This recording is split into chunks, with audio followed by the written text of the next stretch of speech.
My friends and I have an inside joke, and I'm gonna let you guys in on some of the fun. I live in Fukuoka, Japan, which is one of the coolest and most affordable places in the country. Fukuoka is on the island of Kyushu, which consists of Fukuoka, the nature-filled Kumamoto, the relaxing Oita, the gorgeous Miyazaki, the tropical Kagoshima, the stunning and culturally vibrant Nagasaki, and Saga. Saga is just straight up boring. Somehow, it makes mountains feel lifeless, and every town in Saga has a population of -18. So, my inside joke with my friends is simple. Anytime we drive through a different prefecture, my car lets us know, and every time we enter Saga...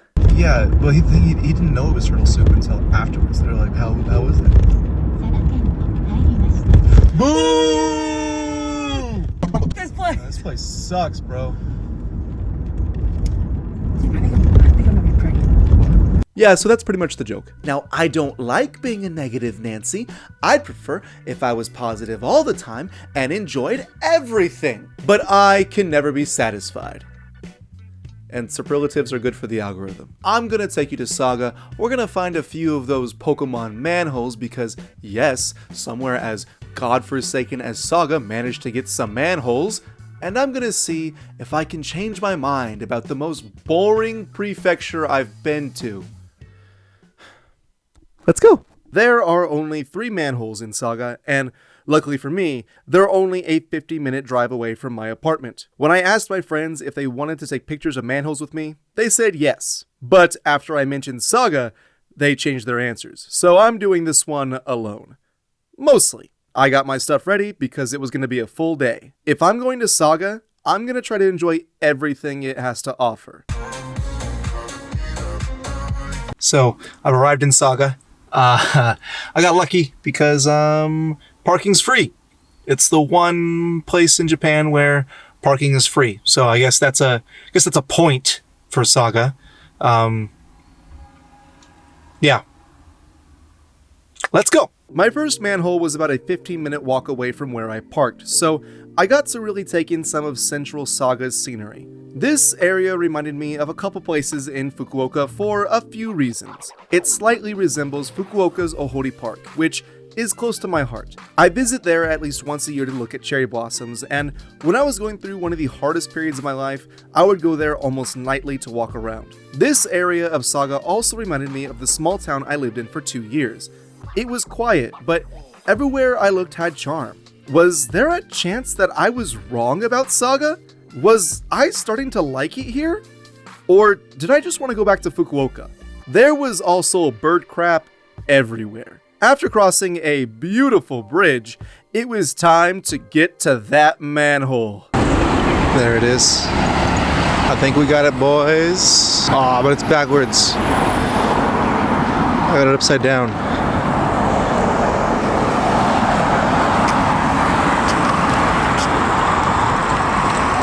That's beautiful. I like that a lot. When I do these manhole videos, I want 3 different shots. I want to get a video with my DSLR that I don't know how to use properly.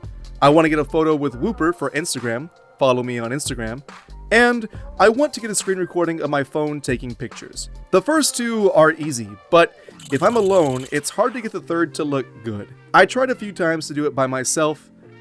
I was not getting the results I wanted. I would have to ask a stranger to take my picture not only once, not twice, but 3 times today.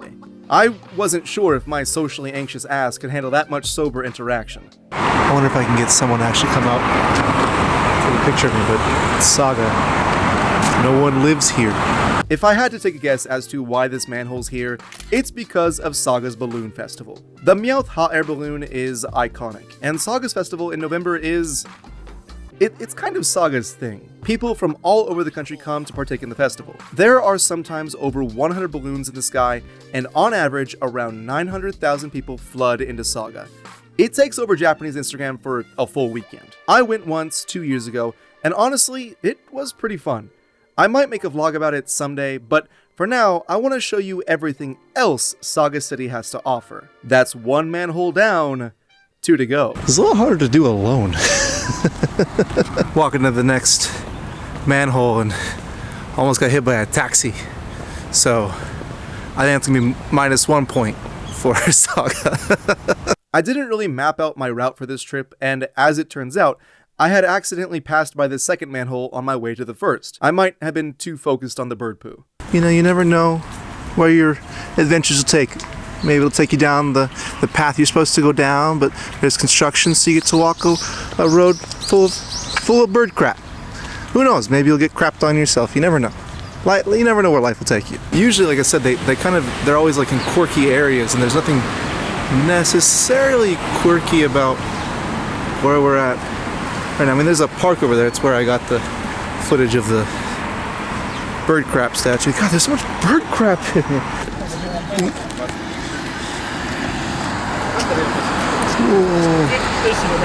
The big boy. Once again, I was in a pickle. I could get the first 2 shots with no problem, and I thought I could put my phone on some rocks to get the 3rd shot. This just didn't look good enough. I think I found the reason that there's so much bird crap around here, because there is just a flock of seagulls, dude. What do you guys want? What are you doing? Where are you going? Yeah, fly back to Florida. I ended up waiting for about 5 minutes for someone who appeared friendly to walk by. I asked a group of 3, and they seemed surprised by the new variation of the very famous Pokemon. It was fun to explain to them the newer lore. You can probably take a guess as to what the 3rd manhole's gonna be. I really like the reimagined hot air balloon with Galarian Meowth's cheeky face. You just know he's smuggling scotch in that basket. It'd be easy to say that this is only a continuation of Saga and the hot air balloon theme, but I think we could find another connection to this Meowth specifically. Saga, way back in the day, was pretty well known for and took a lot of pride in its cast iron works. If I had to make any Pokemon the mascot of cast iron, it's your boy, Chuffed Meowth. It's a bit of a stretch, but I think this Meowth is perfect for Saga. The 3rd and final manhole of the day was a little bit of a walk, and I didn't want to finish my journey immediately. I decided it would be wise to give Saga a chance to show me what it had to offer. So it's about a 15-minute walk from the second manhole to the last manhole, and instead of going straight there, I'm gonna make a little pit stop, because on the way there there's a big special location to Saga. In fact, when you look up Saga and what to do in Saga, it's kind of like the thing that pops up. So let's take a little stop at the Saga Castle ruins. I've lived in Japan for roughly 8 years in total, and I've been to a few castles. All of them have a rich history, and it's always fun to go inside and check out each one. The first castle I went to was in Fukuoka, and it's gone. It doesn't exist anymore. So I'm pretty thankful anytime I find a castle in Japan that hasn't been burnt down or destroyed. Luckily for me, Saga Castle has been burnt down. Wait, what? But it's been rebuilt, and actually, they were doing construction on it during my time here. I'm gonna give you a little bit of a history lesson about Saga Castle while I show you some of the footage that I took. Saga Castle is unlike a lot of Japanese castles, as it wasn't built on a hill. Instead, it was built on flat plains, and in its heyday, it was one of the largest castles in the country. It was surrounded by a moat, which was between 80 and 100 meters wide. And when I say castle, I don't necessarily mean a singular building. Saga Castle was essentially a fortified village. I believe that 2 of the 3 manholes I'm hunting for are all located within what was once considered the castle village. A fire in 1726 burnt down most of the castle, and they rebuilt the main palace and some government buildings, only for it to be burnt down again in 1835. A lot of what we see today is from the preserved reconstruction that took place in 1838. However, there was a 3rd fire during the Saga Rebellion of 1874. This place couldn't catch a break, and I'm giving it points for still standing. From that point on, the grounds were used for government buildings and schools, and slowly, old structures were torn down to make way for new ones. And now, what remains of the castle is roughly only 1/3 of what it once was. My opinion about this castle is that it was okay. Like I said, I consider myself lucky if the castle is still around. I really like the museum-like aspect of this castle, as it taught me about a lot of Saga's history. If you have 2 hours to kill, you could sit and watch videos that will teach you the history of the castle and Saga. Also at the end, there's this game where you can pretend to be a student and you have to practice shouting in Japanese. I wasn't very good. Understanding the context that this is only a fraction of the castle that once stood does sort of blow my mind. But When a majority of what the museum shows is cracked pottery and almost all of the other guests were likely retired, it just kind of fit perfectly into my vanilla image of Saga. My god, Saga's so plain. It hurts. It's so plain it hurts. It's on plains.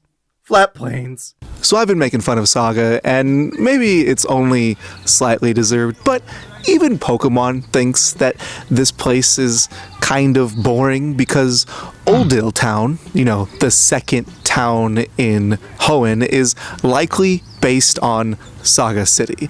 And Petalburg City, which is the place that you earn the basic badge by beating a Pokemon that can't stay awake for more than one turn, is likely based on Karatsu, a more famous city in Saga. So I'm goofing, I'm gaffing, I'm having a good time on the behalf of Saga. At the expense of. Don't comment about this, Justin. I can already see you typing away at your tiny keyboard with your giant bully hands. Sometimes my brain and mouth work in opposite directions, and sometimes my brain doesn't work at all. This is one of those times. It's slightly deserved. It's slightly earned. Now my camera battery is dying, so I gotta see if I could find a Starbucks or something to charge my camera's battery. God, I hope this place has one. As I walked back to my car, I came upon a statue. It was a statue of Naomasa Nabeshima, the most influential lord in Saga's history. He sought to introduce science, technology, and education to Saga. I couldn't help but feel like maybe he was judging me? I knew that I was making a mockery of his beloved prefecture. I could feel his stern stare. He believed Saga was a place of beauty. If he had a YouTube account, he would definitely dislike this video and leave a comment like, "It's on site, bridge boy." But luckily for me, he probably doesn't even have a YouTube account. He's just a statue. As it turns out, there was a Starbucks nearby. It allowed me to relax and plan out the rest of my day.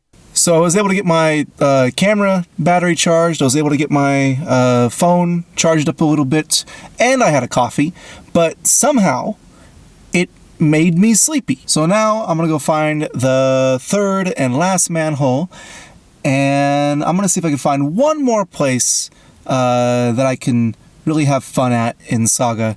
One more place that websites have recommended, and who knows, maybe I'll come out of this video respecting Saga a little bit, enjoying Saga. Maybe I'll come out of this video wanting to come back someday. We'll see. We'll see.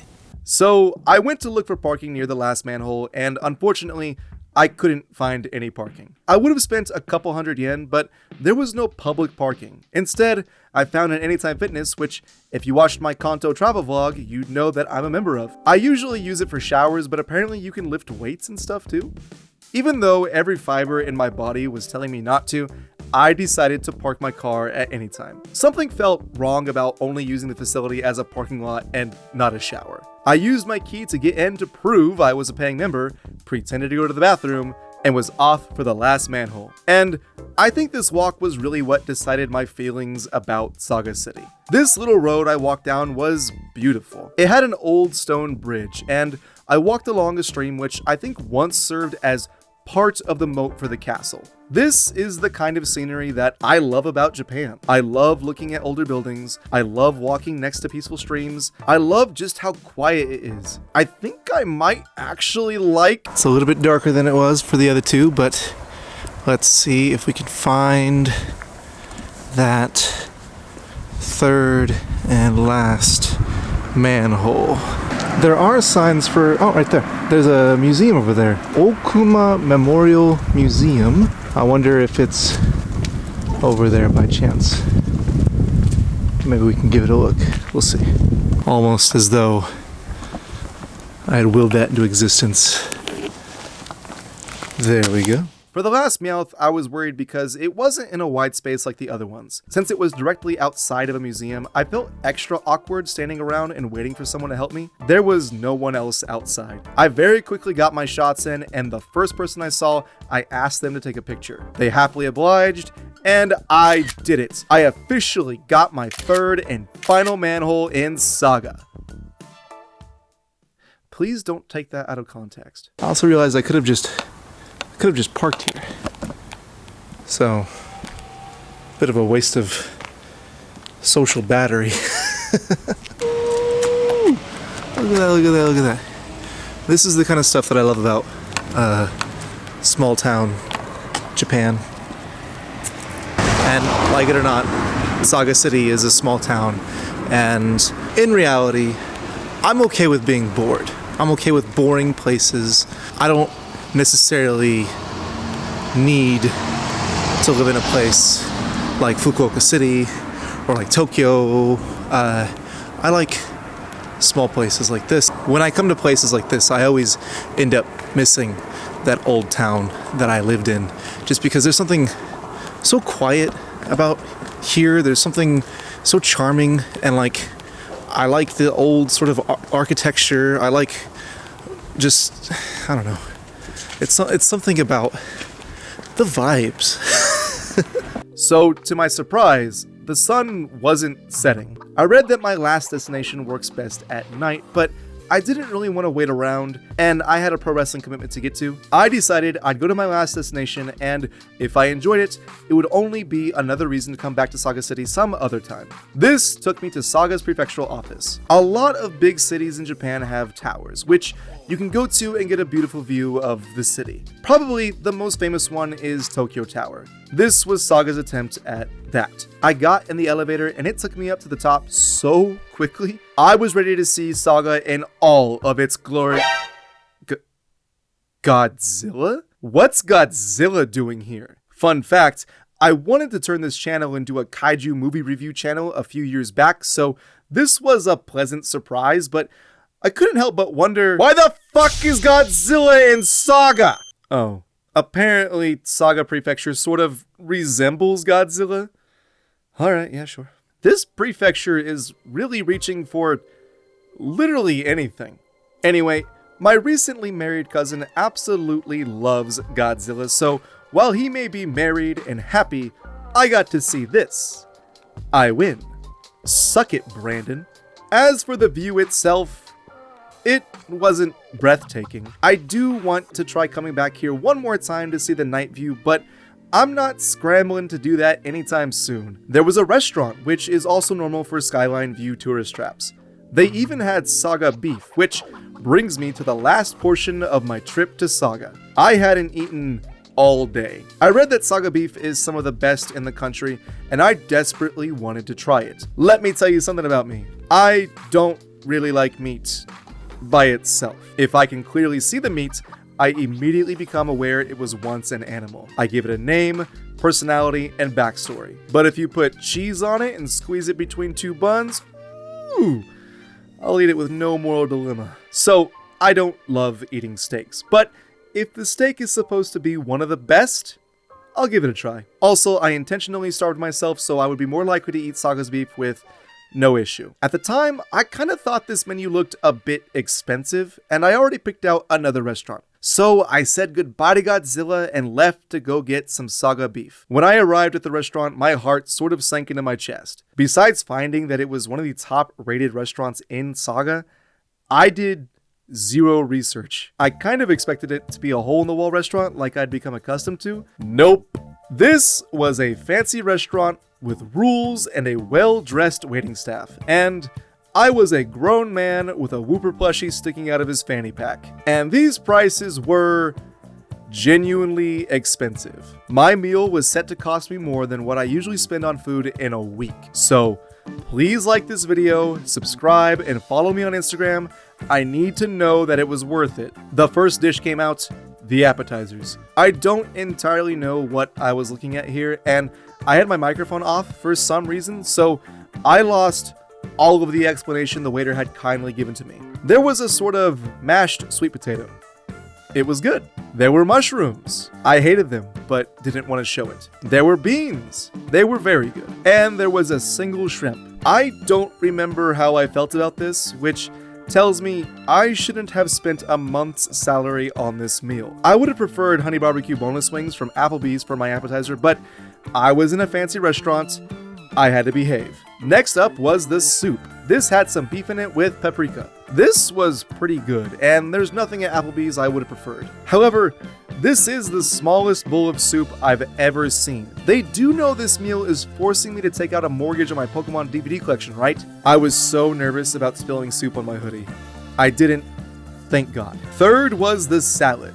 Now, I avoid salads or give them to my friends when possible, but this was genuinely the best salad I have ever eaten. I was blown away by how good this was, and I don't understand it because it's just salad. And finally, it was the beef. There we go. Famed Saga beef. This is why we're here. It's so small. But size doesn't matter. It's how you use the Saga beef. By the way, this steak's name is Clyde. He was impish, but luckily for me, no family or loved ones. I was given some onion sauce to pour in my steak and, aw geez, I immediately messed up. God damn it, that's too much. I'm really not fit to be in a nice restaurant. I was so nervous about looking at a place and I forgot how to cut a steak. But it doesn't matter because I finally took my first bite of Saga beef. And it was really okay. It wasn't bad. It wasn't bad at all. But it was extremely underwhelming. I think out of everything I've eaten on my Pokemon adventures, it might be the most disappointing thing so far. But I think that comes from the internet hyping it up, my own personal expectations, and the fact it was going to cost me half a year's rent. It wasn't bad, it was good, but it wasn't the best meat I've had in my mouth while in Japan. I prefer it over any of Applebee's steaks though, so you win, fancy restaurant. Last but not least was dessert, which was, I don't remember. I know this part was an apple jelly of sorts, and maybe this was either a mango or lemon pudding. All I remember was that it was really, really, really good. It was so good that I'm considering going back to ask what this was so I could try to make it myself. There was also a tiny coffee for a baby. I remembered I was somewhere fancy, so I made sure to drink my coffee like a rich boy. This made one of the well-dressed waiters laugh, which made my night. And that's it. I didn't film much else because my camera's battery was about to die again. My experience in Saga was very regular. It reminded me of the most relaxing and quiet years of my life. I can only imagine what kind of simple and easygoing lives other foreigners are living in Saga. In a way, I'm jealous of them. Would I move to Saga? Nah, my city's cool as hell, and my favorite bar is a 15-minute walk away from my apartment. But that's not to say that I didn't gain a certain level of appreciation for one of my neighboring cities. However, I remember thinking the entire time of filming, how am I gonna make a video out of this? 3 manholes, a castle with mostly empty and long hallways, and the most expensive regular meal I've had in my life? How am I going to make this entertaining or engaging? And I still don't have any answers for those questions. Thank you for letting me waste your time. Subscribe. Bye-bye. Bird crap to feed a village.